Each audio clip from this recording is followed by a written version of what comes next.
사연 라디오를 찾아주셔서 감사합니다. 오늘의 사연 바로 읽어드리겠습니다. 안녕하세요. 저는 20대 후반, 딸만 둘 있는 집의 장녀입니다. 죽을 만큼 노력해서 명문대 나와서 남들이 다 알만한 대기업에 다니고 있습니다. 저는 조금 이상한 저희 집 얘기를 하려고 해요. 저희 집은 아버지가 진짜 이상하시거든요. 저희 아버지에겐 할머니와 작은 아버지들, 고모가 가족이에요. 물론 대가족의 범위에 다 포함될 수도 있지만 아버지의 식구 개념엔 엄마와 저희들이 포함되어 있지 않은 것 같았습니다. 할아버지가 일찍 돌아가시고 할머니와 동생들을 책임져야 한다는 생각을 어렸을 때부터 하셨나 봐요. 아버지가 중학생 때쯤 할아버지가 돌아가셨다고 하니 할머니가 고생 많이 하셨겠죠. 아버지는 그때부터 신문 배달, 우유 배달로 집에 생활비를 보탰고 대학도 안 가고 바로 막일을 하면서 동생들 학비를 냈다고 합니다. 가난한 집이라 아빠가 그렇게 일을 안 했으면 동생들 공부도 못 시켰을 거라면서 아빤 아주 자랑스러워 하세요. 작은아버지와 고모는 아버지 덕에 다 대학을 나와서 자리를 잘 잡으셨어요. 하지만 정작 우리 집은 늘 가난했죠. 막노동하시는 아버지 외벌이로는 우리 식구가 걱정 없이 살기는 어려웠어요. 쌀도 늘 한 말씩 봉투로 샀고 계란 한 판씩 사는 일도 없고 가게에서 몇 알씩 사 먹었어요. 반찬은 늘 시장에서 떠리로 파는 묵은 야채들이나 좀 오래된 생선, 고기 부산물들 같은 거였습니다. 어느 날 상에 고기 반찬이라도 올라가는 날이면 너희들 이렇게 좋은 거 먹을 때 할머니 생각 안 나냐고 볼멘 소리를 하셨어요. 반면에 아빠가 그렇게 걱정하신 할머니는 너무 건강하시고 저희보다 훨씬 잘 사세요. 우리 집에는 며칠에 한 번씩 먹는 고기가 그냥 검은 비닐에 쌓여서 냉동실에 가득 있어요. 가전제품도 다 최신식이고요. 멀쩡한 세탁기도 더 좋은 거 나왔다고 아빠한테 바꿔달라 하시면 아빠가 다 바꿔주세요. 냉장고 말고도 김치냉장고도 2대나 있어요. 거기 쌓아둔 음식들은 우리가 갈 때는 안 사주시고 멀리 사는 작은아버지네나 고모 식구들이 오면 그때 해주세요. 엄마는 생활비라도 보태게 식당에 나가 설거지라도 하고 싶어 하셨지만 할머니가 그렇게 놔두지 않으셨어요. 걸핏하면 불러서 일을 시키셨거든요. 병원 가실 때나 외출하실 때마다 모셔야 했고 작은 아들들 올 때마다 상 차리고 치우라고 자주 불러 일을 시키셨어요. 시도 때도 없이 불려가서 무슨 일이라도 하기엔 시간이 너무 없었어요. 그나마 우리 아주 어렸을 적엔 할머니 모시고 같이 살았는데 시집살이가 너무 심해서 몇 년을 울고불고 하다 겨우 멀지도 않은 동네로 분가를 할 수 있었다고 하더라고요. 저 초등학생 때 일이라 기억이 희미하긴 한데 할머니가 동네 친구들 다 모아놓고 엄마 가운데 앉혀서 다 손가락질하고 욕하던 기억이 아직도 있어요. 할머니가 드세고 시집살이도 많이 시키셔서 저도 할머니를 싫어했습니다. 그런데도 아버지는 할머니가 세상 불쌍하신지 분가한 것에 대해서도 늘 할머니한테 죄송해하고 계속 뭐라도 더 챙겨드리려고 노력하더라고요. 엄마와 제가 할머니 댁에 발걸음을 안 하게 된 건 어느 명절 때부터였습니다. 늘 엄마와 저, 동생만 부엌에서 일을 하고 할머니나 작은 집 식구들은 대접받는 것에 익숙하긴 했는데 그날따라 할머니가 제게 참 함부로 대하셨어요. 저와 엄마가 전날부터 하루 종일 한 음식들을 할머니가 생색내면서 작은 집 식구들을 먹이는데 사촌동생이 잘 먹는다고 국을 더 떠오라고 저에게 시키시더라고요. 엄마가 일어서면서 더 떠오려고 했는데 할머니가 대놓고 저를 시키면서 계집애 시집가서 다 할 거 지금부터 아끼지 말라고 뭐라 하시더라고요. 그동안도 첫째 작은아버지의 장남인 사촌동생이 장손이라면서 사사건건 그 애만 위하시는 통에 저도 마음 상한 적이 많긴 했지만 그렇게 대놓고 저를 구박하진 않았었거든요.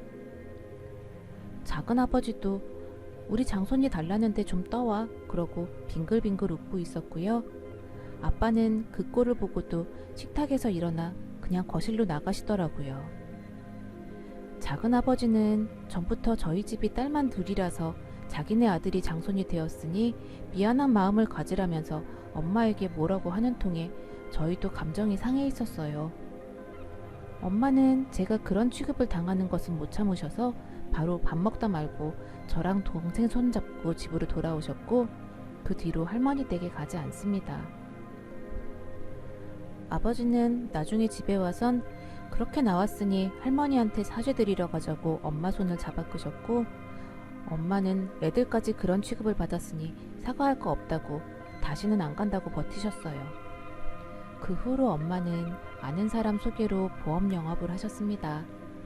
전부터도 나가서 돈을 벌고 싶어 하셨는데 할머니 때문에 못했었다고 이제라도 엄마가 돈을 벌고 싶다고 하시기에 제가 그러라고 했습니다. 저도 이제 동생 돌봐주면서 집안일 조금은 할 수 있다고 마음 놓고 일하시라고 했어요. 보험 영업 처음 할 때는 원래 친지들 도움을 많이 받아서 하는 건데 친가 쪽은 하나도 안 도와줬다고 합니다. 외가 쪽 식구들이 조금 도와주시고 엄마 친구들이 조금 도와준 걸로 거의 맨땅에 헤딩하다시피 영업을 시작하셨어요. 진짜 열심히 일을 하시는 게 제 눈에도 보일 정도였습니다. 어느 날은 엄마 구두에서 막 발냄새가 심하게 나는데 그게 너무 슬펐어요. 우리 키우느라고 고생하시는 게 속상하고 마음 아프더라고요. 엄마가 일을 나가게 되자 아빠는 생활비를 안 주셨대요. 집에서 살림하다가 할머니나 챙기지 왜 쓸데없는 짓을 하냐며 화를 내기도 했고요. 아버지가 생활비를 안 주셨어도 우리 살림이 더 쪼들지는 않았어요. 원래도 겨우 목에 풀이나 칠할 정도로 적게 주던 돈이라 없어져도 별로 티도 안 나더라고요. 오히려 엄마가 벌면서 새 옷도 사주시고 학원도 보내주셨어요. 점점 살림이 피는 게 느껴질 정도였습니다. 저도 엄마도 몸은 좀 고생이었지만 오히려 더 마음 편하고 좋았습니다. 아빠는 계속 엄마와 저희들한테 불효막심한 것들이라고 화내고 엄마가 잘못해서 저희가 아버지나 할머니 알기를 우습게 한다고 소리를 질렀어요. 엄마도 자기 집 건사도 못하면서 할머니한테 잘하란 소리 하지 말라고 큰 소리 내고 싸우셨어요. 이혼할 거면 하자고 당신 없는 거 겁도 안 난다고 했더니 아버지가 다음날 아무렇지도 않게 다시 들어오시더라고요. 아무 일도 없었던 것처럼요. 할머니 얘기도 다시 안 꺼내시고요. 제가 대학 졸업할 때쯤 이사를 했습니다. 온전히 엄마가 번 돈으로 집을 사게 됐습니다. 그때 엄마가 울면서 말씀하시더라고요. 아빠가 노가다 하지만 돈을 적게 버는 건 아니랍니다. 일만 나가면 하루에 몇십만 원씩 받는 기술자라서 이렇게 열심히 일 나가는 사람이면 대기업 다닌 사람 부럽지 않을 만큼 돈을 번대요. 전 아빠가 돈을 못 벌어서 가난한 줄 알았는데요. 근데 아버지가 신혼 초에 작은아버지 결혼한다고 전셋집을 턱 구해주신 데다 고모 결혼자금도 몇천만 원을 대준다고 하기에 너무 과하다고 했더니 그 다음부터 생활비를 확 줄이더래요. 엄마가 적금한 돈도 다 빼앗기고요. 아빠가 번 돈은 할머니나 작은 집으로 다 흘러갔을 거라고 하시더라고요. 엄마는 아빠가 아빠 식구들만 챙기고 우리를 나몰라라 하는 게 너무 싫었대요. 아빠가 돈 벌어서 챙겨야 할 사람은 할머니와 작은 아버지들 그리고 고모고 저희들은 자기 식구들 시중드는 사람으로 여기는 게 참 속상했대요. 계속 화내고 싸워도 변화가 없어서 엄마도 이제 우리 가족만 가족으로 생각하기로 했다고 합니다. 우리가 계속 살던 월세집을 이사 나오는 날 기분이 좀 복잡했습니다. 짐을 다 빼고 보니 어떻게 이런 집에서 내 식구가 살았나 싶을 정도로 자꾸 허름했어요. 아버지는 갑자기 사람들이 들어와 짐을 싸고 옮기고 하는 걸 보더니 뭐라고 묻지도 않고 냉큼 따라오시더라고요. 예전 집은 할머니와 가깝게 살아야 해서 오래된 동네이고 허름한 집 주제에 세가 좀 비쌌어요. 이제 그럴 필요가 없어지니 좀 더 외곽으로 나왔습니다. 지은 지 몇 년 안 된 깔끔한 아파트인데 햇볕이 진짜 잘 들어요. 내 방, 동생 방도 따로 생겼습니다. 낡은 가구랑 가전도 많이 버리고 새로 시작하는 마음으로 엄청 질렀습니다. 저도 모아둔 돈으로 냉장고와 김치 냉장고를 샀고요. 동생은 지 용돈 모아놓은 걸로 소파를 샀어요. 전에도 아버지와 친하게 지냈던 건 아니지만 새집으로 이사와선 완전히 남 같아요. 집에서 아빠와 눈 마주치는 사람이 없습니다. 밥도 3명 것만 차리고 먹습니다. 빨래도 안 해주고요. 엄마가 빨래하실 땐 아빠 것까지 한꺼번에 돌리긴 하는데 저나 동생이 할 땐 아빠 빨래 쏙 빼두고 우리 것만 해요. 우리가 밥 먹을 땐 아빠가 눈치 보다가 큰 대접에 밥을 담고 반찬 올려서 소파에 가서 드시더라고요. 혼자 야밤에 라면 끓여 드시기도 하고요. 아빠는 우리 막내가 의대 합격한 것도 모르고 있어요. 엄마한텐 예전에 밖에서 도느라 애 공부 안 시키냐고 뭐라고 한 소리 하신 모양인데 막내가 공부 얼마나 잘하는지 알지도 못하면서 그러시더라고요. 사실 아빠가 사촌동생 등록금 내주신 거 알고 있습니다. 재작년에 이름이나 겨우 알만한 대학 붙었는데 아빠가 아주 장하다면서 몇백이나 되는 등록금을 대주시더라고요. 우리 장손이 공부 열심히 해서 좋은 대학에 한 번에 붙었다고 누가 보면 서울대 들어간 것 마냥 자랑스러워 하시던데 아버지는 제가 대기업 다니는 것도 모르시거든요. 저한테 관심이 없으시니 그냥 회사 다닌다고만 했고 나머지 가족들도 따로 설명해주진 않은 걸로 알고 있습니다. 지금도 외식할 땐 엄마랑 셋이서만 외식하러 나가고 놀러도 같이 가요. 막내 입학하기 전에 셋이서 여행 한번 해보자고 계획하고 있는데 그 누구도 아빠 같이 가자고 물을 생각을 하지 않습니다. 이번에 동생이랑 엄마랑 같이 찜질방에 온 김에 이혼하고 아빠랑 따로 살았으면 좋겠다고 어필하고 있는데 엄마는 별로 이혼 생각이 없으신가 봐요. 지금도 별로 불편할 건 없으니 저나 동생 시집 갈 때까지만이라도 아빠가 있었으면 한다고 하시더라고요. 남들에게 흠잡힐거리는 되고 싶지 않다고 너희들 결혼 다 하고 나면 그때 생각해본다고 하셨어요. 저도 동생도 아빠가 불편하고 싫다고 꾸준히 얘기하고 있는데 엄마가 저희 때문에 참고 사시는 거라고 하니까 그러지 말라고 계속 설득하려고 합니다. 후기예요. 엄마랑 아버지 드디어 이혼하셨습니다. 동생도 좋다고 와서 맥주 마시면서 같이 축하하고 있어요. 엄마가 혼자 일해서 우리 먹여 살릴 때부터 엄마랑 나 동생은 한 팀이라고 생각해왔는데 아버지는 아니었어요. 엄마도 사실 아빠 남이라고 생각한 지 오래였긴 했고요. 10년 넘게 생활비 한 푼 안 주고 자기 본가 식구들만 챙기는 거 보고 마음을 싹 접으셨다고 했어요. 근데 저희는 외가 식구들이랑도 별로 왕래가 없었거든요. 외가에서도 엄마가 장녀인데 아들만 편애하는 집안이라서요. 아빠 때문에 힘든 얘기를 해도 원래 다 시집에 잘해야 하는 거라면서 오히려 잔소리 해대셔서 외가에도 잘 안 갔습니다. 그래서 아빠랑 이혼이 더 망설여졌다고요. 너희들이 커서도 의지할 친척이 하나도 안 남게 될까봐 걱정이 되었다고 하시더라고요. 근데 저도 동생도 아버지나 친가 쪽 식구들은 앞으로 한 번도 못 보더라도 전혀 아쉽지 않다고 계속 엄마를 설득해 왔습니다. 아빠는 어차피 우리 클 때 한 번도 다정하게 아빠 노릇 해준 적 없고 관심도 없었는걸요. 결혼할 때를 위해서 억지로 가족을 유지하는 게 더 큰 스트레스입니다. 차라리 예전에 이혼해서 아빠랑 안 본다고 하는 게 낫지 시댁에 아빠 같은 사람 보여주기 싫다고 했어요. 저도 막내도 이제 사회적으로 자리를 잡게 되어 조건으로 꿀릴 것도 없으니 아버지 없다고 트집 잡는 집안이라면 결혼 안 해도 좋다고 했습니다. 게다가 아빠 노릇 한 번도 안 한 사람이 나중에 우리한테 의지하면서 봉양하라고 할까봐 꺼려진다고 하니 엄마가 생각을 바꾸셨어요. 지금이야 괜찮지만 몸으로 일하는 사람이니 금방 늙어지고 아파질 텐데 그때 딸들에게 의지하려고 할 테니 지금 끊어달라고요. 이 말에 엄마가 생각을 고쳐먹으신 것 같습니다. 엄마는 드디어 아버지에게 이혼을 요구했어요. 쉽지는 않았습니다. 아빠가 합의해주지 않았거든요.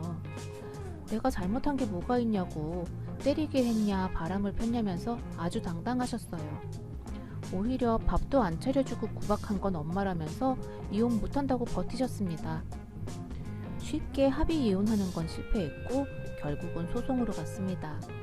엄마 고객이 소개해준 이혼 전문 변호사에게 의뢰했는데 역시 우리 사정을 들으시곤 아직도 이런 사람이 있냐면서 혀를 찼습니다. 아버지는 오랜 기간 경제적 의무를 방기한 거라 지난 10년간의 은행 거래 내역을 가지고 쉽게 이혼 판결을 받았습니다. 아버지는 진짜 자기가 잘못이 없다고 생각했었나 봐요. 판사에게 자기 통장 거래 내역을 가지고 와서 따지더라고요. 자기가 딴짓하느라 쓴 것도 아니고 식구들한테 다 준 건데 그게 뭐가 잘못이냐고 호소를 하는데 판사가 정말 한심하게 보더라고요. 10년간 아빤 돈 한 푼 안 내고 엄마 돈으로 생활한 거고 저희 두 자매의 양육 의무도 저버린 거라고요. 당연히 아버지가 유책 배우자이므로 위자료 지급하라고 판결이 나왔습니다. 양육비와 생활비를 합쳐서 1억 정도가 위자료로 책정되었습니다. 돈을 잘 벌고 있는데도 가사에 경제적 기여가 하나도 없고 엄마에게 기생한 데다 양육도 소홀히 하였으므로 위자료가 크게 나온 거라고 하더라고요. 매일 벌어들이는 소득은 많았지만 아버지 통장은 거의 비어 있었습니다. 돈이 생기는 족족 할머니와 작은아버지들에게 다 송금했더라고요. 시간이 좀 걸리긴 했지만 엄마와 저희들은 드디어 아버지에게서 벗어났습니다. 아버지는 그렇게도 애틋한 할머니 댁으로 들어가셨습니다. 모두에게 해피한 결과라고 생각했는데 할머니 생각은 다르셨나봐요. 할머니에게 전화가 오기에 받았더니 독한년들이 아빠를 버렸다고 욕을 그렇게 하시더라고요. 작은아버지한테도 너희 아빠가 얼마나 착한 사람인데 그렇게 버리면 쓰냐고 전화가 왔지만 웃기기만 했습니다. 할머니나 작은아버지한테는 좋은 사람이었는지 몰라도 저희에겐 좋은 아버지가 아니었습니다. 할머니 댁으로 들어가고 며칠 안 지났는데 아버지가 집안일을 전혀 안 하셨나봐요. 할머니가 늙어서 밥하고 빨래 해대기 힘들다면서 아빠를 내쫓아서 작은아버지 집으로 갔다고 해요.